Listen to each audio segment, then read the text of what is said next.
In this video, we're going to talk about participles. Participles are interesting. They pop up when we are using the perfect tenses. Perfect tenses can be in the past, they can be in the present, they can be in the future. What does a perfect tense mean? Well, I have, and we call this verb have, the auxiliary or helping verb in this case. And what's going to come after this is the participle. I have found. I have seen. And the reason this is important is because we take a word such as, let's take find, and we find the past tense of find, which is found, and we stick it on there. And then we come to seen. I have, well, if we found the past tense of find, which is found, and the past tense of see then is saw, wouldn't it be I have saw? But it is not, because not all simple past tenses of a verb are the same as the participle.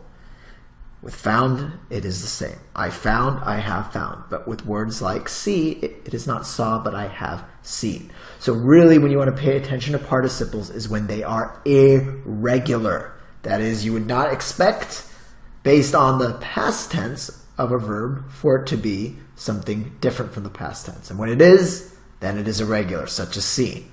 What are some other ones? Well, there we go. It's seen again, but just to make sure we get it, there it is. I have seen many people.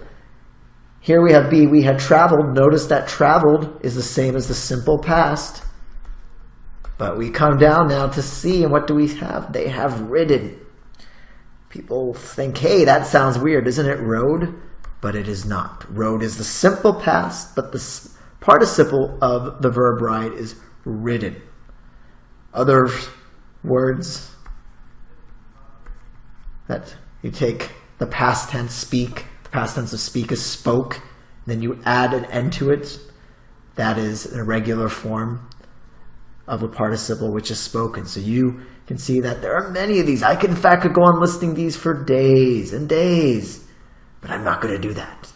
I'm not going to do that because it's important that you find somewhere, whether it's online, in your grammar book, you find a digest or almost like a dictionary of participles. So you can look through them and see, hey, I didn't know that the participle of ride is ridden. And you can learn the ones that you struggle with, because if you make the mistake of using the simple past when actually the auxiliary verb have or had requires you to come up with the participle, then it will be noticeable in your writing and your speaking. So make sure you always use the proper form of the participle.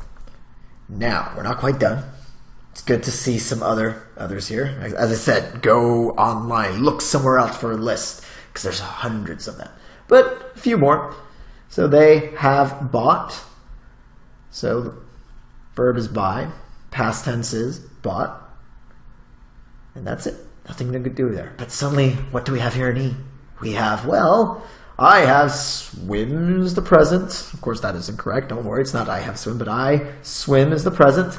The past tense is swam. Therefore, I have swam, as many people would put here. However, the participle is swum. It is the U. And so there's a class of verbs, very small class, by the way, but that has a similar structure. There is the drink. There is the drank.